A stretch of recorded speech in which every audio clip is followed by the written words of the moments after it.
Okay, so city walk ulit tayo mga hagala. Featuring pa rin, no, Cagayan de Oro City National Road.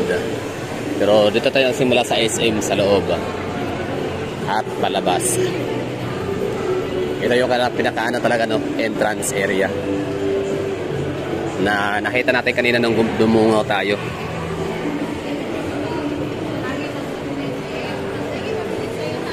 Diba? Daming tao. Kung natatakot kayo bakit madaming tao sa CDO, kasi HOC sila. 700,000 population. Diba? Hindi pa kasama ang ano dyan, mga neighboring cities and municipalities. O, ito yung kaya pinaka front o pinaka entrance.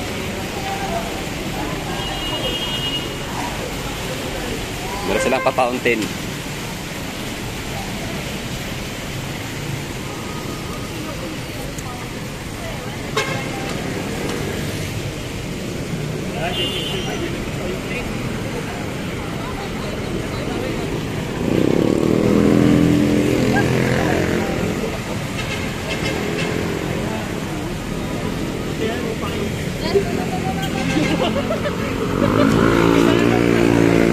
Titingnan natin ngayon kung anong sukat, no, ng kanilang city saka sa sukat ng Davao, no? Davao na lang kasi mas malapit, no?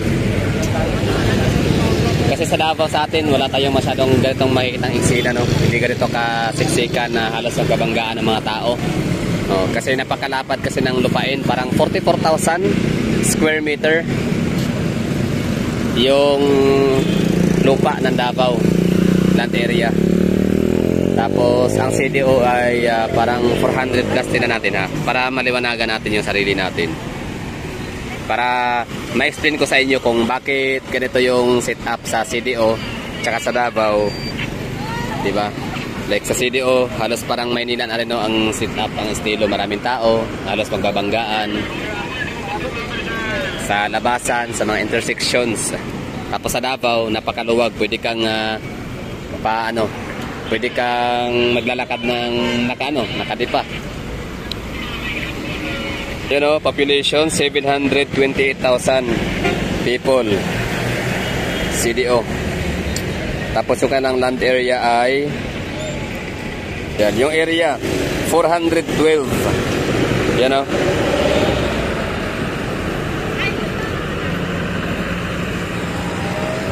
412 kilometers, square kilometer. Tama ba? 412 ang kanyang ang kanyang land area, 412. Tapos itong denses or asan yan? Hindi ko masyadong naintindihan, pero pakita ko na sa inyo. Density. Meron siyang 1,800 per kilometer squared. So ibig sabihin tao, no? So ang tao na makikita mo per kilometer squared 1,800. Okay. Sorry, basta yun lang, 400 plus, no, ang kanilang land area ng Cagayan de Oro City. Tapos sa Davao naman ay 2,000, no? 2,443.61 or 2,443. So mas malaki yung butal ng yung buntot, no, ng land area ng Davao City ay dihamak na mas malaki pa rin sa buong kabuuan ng Cagayan de Oro City land area. Kasi sila 420 plus, no, 427 ba yun? Tapos ito si Davao is 2,443.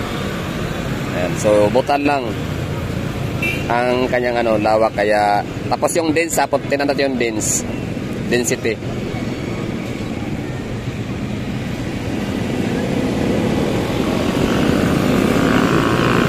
Ayun, 730 sa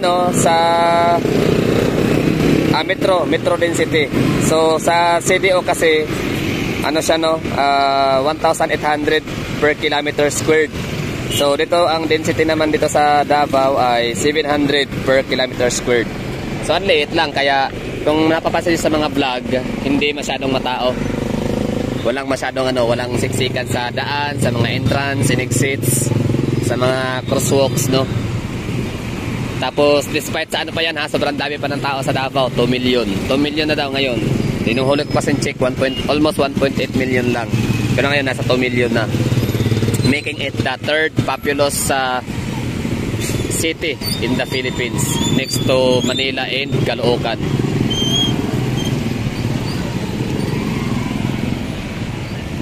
Kaya hindi siksikan sa Davao kasi napakalawak ng lupain, no, para sa 2 million people. Tapos ito namang 728,000 people sa CDO ay marami na yan para sa 420 something na kilometer squared na land area nila. Yan lang. Tapos lakad-lakad tayo dito na area sa kanilang daan, no, National Road. Ito yung pinaka-proper downtown area kung saan makikita yung piliran ng mga naglalakihang mga shopping malls nila. SM, Downtown Premier, Gaisano na napakalaki din. Tapos simbahan pala itong may dome under construction. Tapos yun, Gaisano, tapos harap niya ay Centrio, Ayala Mall. No, so wala pa silang proper sidewalk kasi yung mga tao dadaan pa talaga sa sa highway, sa daan. National Road to ha. Pero ako talaga ayaw kong dumaan dyan. Dito tayo sa sidewalk. Kasi may sidewalk naman, hindi nga lang talaga siya proportion. Ano yun? Support Zebra Metro Food Park. Uy, meron silang food park din dito. Roof din siya. Metro Food Park. Eat, drink, chill responsibly.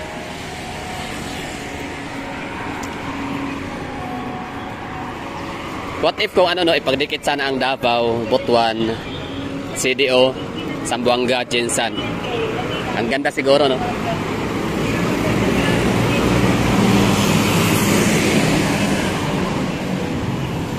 Parang National Capital Region ang magiging set up.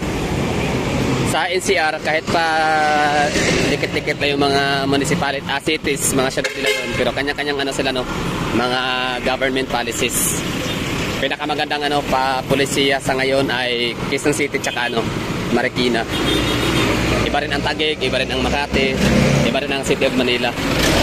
Kanya-kanyang sila, mga estilo ng pamamahala. Ayun, mga jeep nila dito, malalaki. Luma, anong klaseng jeep? Lawin, ito ba yung Lawin? Pero ito Lawin iba yung tsura ng Lawin. Sa Davao, kung gusto nyo makita ng jeep na Lawin, yun yung mga biyaheng Panabo, tsaka biyaheng komunal. Ayun ang jeep nila dito, no? Luma, parang Maynila, no? Siksikan, daming tao. Kasi yun nga, 1,800 per kilometer squared ang density. Sa Davao, sa atin ay 700 lang. 700 per kilometer squared. Square kilometer, ganun. Lotong bahay ni Gracia. So, maaaring itong mga establishment na to dito, mga luma to, no? Tapos darating yung time na mabibili na to ng ibang property ng mga negosyante, tapos i-demolish yan. So mamimiss na lang nung parang down memory lane na lang kayo. Parang sa Cebu, meron kasi meron akong pinalo na page or groups, no, private groups sa Cebu na pinipicture ng mga member doon ng community ay yung kanilang mga old buildings and mga old establishments, mga old restaurants and cinemas, no, na yun na lang, bali kumbaga sharing of moments of alaala na lang sila nung high school pa daw sila, during college days, na talagang paborito ng mga siopaw area, paboritong mga lumpia, paboritong kainan, paboritong sinihan, paboritong tambayan, mga ganon, no, na ngayon ay hindi na siya operated. Ang iba ay ginawang bagong gusali na ganon, no, mga old and new dating picture nung college days sila, like mga 1970s. Tapos bagong picture ngayon, 2020. Yung pinagkaiba. So ganun lang, no. So darating yung time na itong mga gatong lugar na to mawawala to. Tapos yun, mamimiss to ng mga taga CDO na yung kabataan nila, high school, college days, or nung first na nagtatrabaho pa sila, eh dito sila kumakain kasi mura, di ba? Tipid-tipid yan, no. Mga kananan, mga kainan. So Centrio Mall sa Ayala. And Marketplace, Robinson's Department Store, dikit-dikit lang.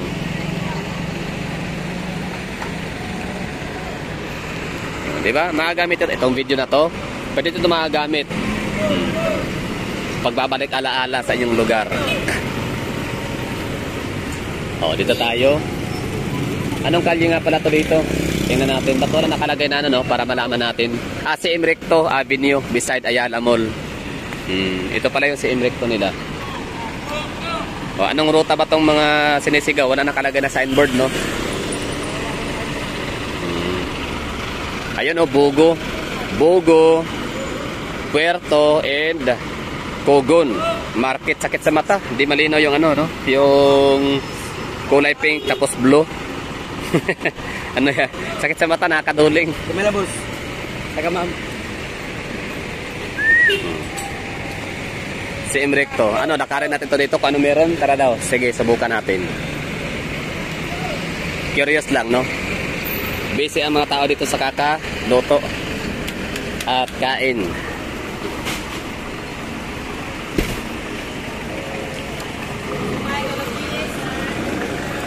Marketplace, Ayala, Robinson, ano pa ba?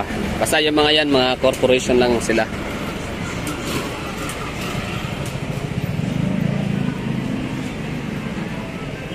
South Star Drug, no? Parang sa kanila din yata. And Mercury Drug. Yan, no? Itong mga grilled area na to dito, mawawala to kalaunan. Kasi nga, bibilihin ng mga giant corporations in mga big company para tayuan ang mga bagong gusali.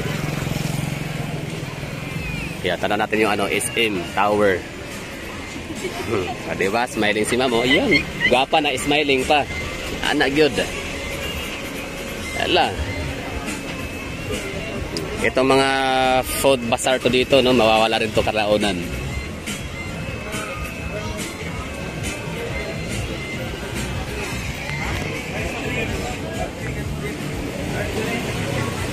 Mamimiss nyo to mga taga CDO. Kasi kapag sinabing ano, no? The moment na i-declare na talaga as metropolitan, fourth tier, no? Fourth tier metropolitan of the Philippines, itong CDO. Wala na, itong mga lugar na to, pagkaka-interesan talaga to ng mga malalaking kumpanya, malalaking korporasyon, no? Mga developer, i-develop nila into something, no? Gagawin siyang business parks, gagawin siyang mga business districts. So, mamimiss nyo to. Hanggang alaala na lang. So, at least may one time, merong nagbablog dito at magagamit nyo. Di ba?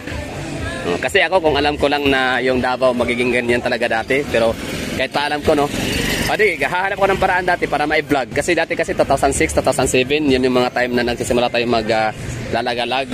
Nagmamasid-masid sa paligid-ligid ng syudad namin sa Davao. Kasi yun yung ano, job hunting area kasi, era kasi yun, no? Job hunting. Yung mga year na yun.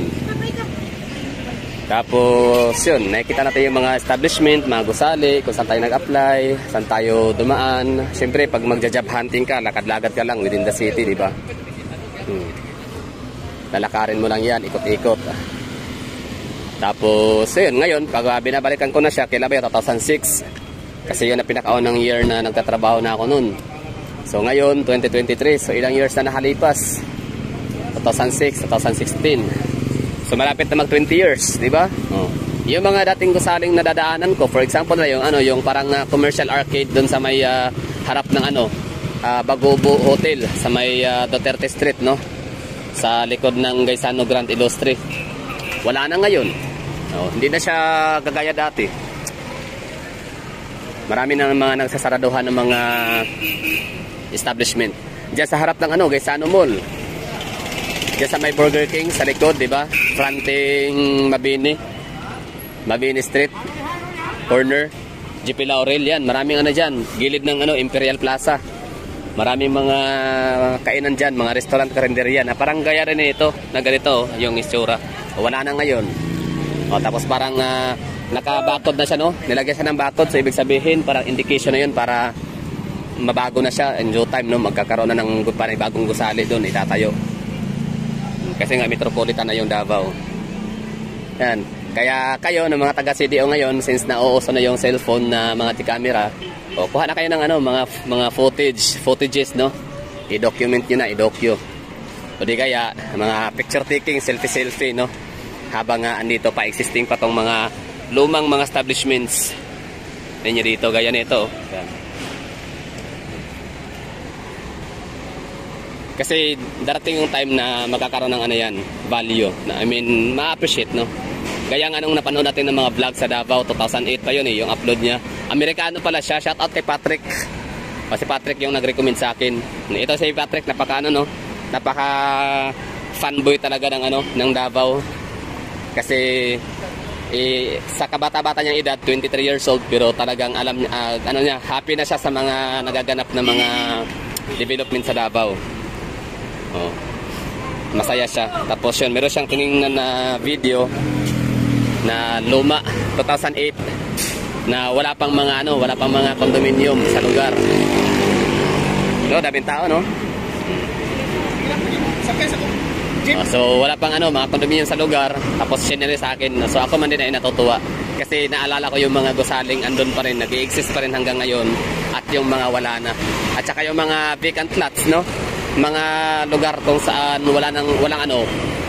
walang mga gusali na ngayon ay mga condominium na. Ayan. Di ba? Ito yung tinutukoy ng density pala, no? 1,800 per kilometer squared. Tapos 1,800 sa Davao is 700.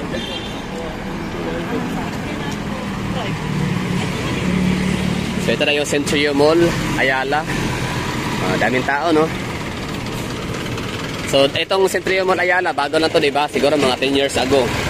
So bago pa to dito, anong hitsura to dito kaya? Ano meron? So syempre makakasagot yan yung mga taga rito lang din, yung mga taga CDO.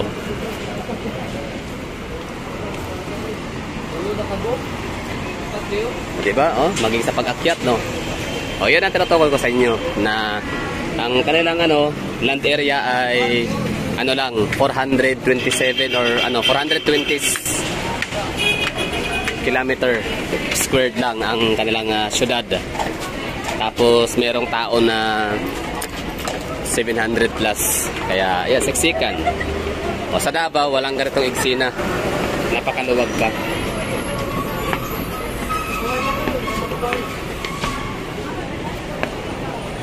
Pero grabe nakahanga sa Davao kasi sa sobrang laki ng population, ng land area at dami ng population. 2 million na nga daw, tapos 22,000 kilometer square. Tapos talagang mare-regulate, no? Ma-organize talaga, ganun kagaling ang political will ng gobyerno ng Davao. Pag sinabing bawal magtapon-tapon kung saan-saan, talagang nasusunod talaga. Yung curfew, traffic rules and regulations, no helmet, no rides, bawal ang sigarilyo, no loitering. Basta. Pero ngayon may mga pasaway na sa Davao, marami, no? Mga bagla nagkakalat sa coastal road, no? Ginagawang nagbabandal. Centrio Mall. Yan ang mga tao dito, dami, siksikan. So, kahit ka dito, solo, hindi mo mararamdaman ang lungkot, no? Na nag-iisa ka kasi ang daming tao.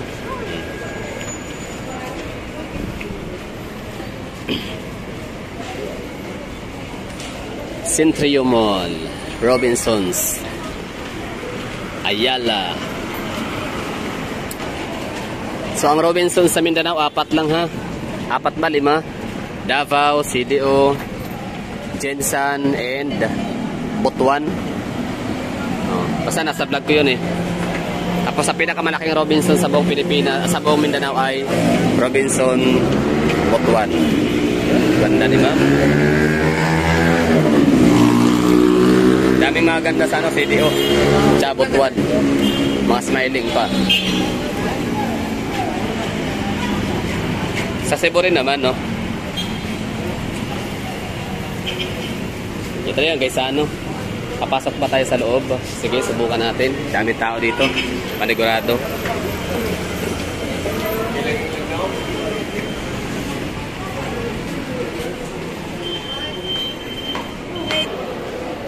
Hindi masyadong strict yung mga gwardiya dito pagdating sa checkpoint.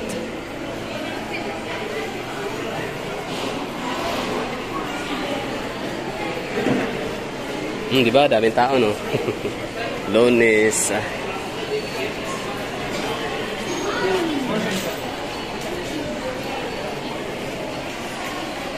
Yan na siguro, no? Dito na natin tatapusin yung natin, yung ating vlog.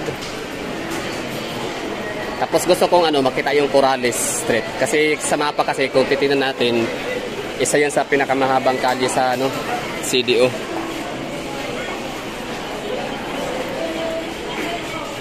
No? Yan, Corrales Street. Yan yung pinaka mataas na kalye. So, nagsimula sa Gaston Park ang Corrales, tapos matatapos dito sa may Makabalan. Haba, no? Taas.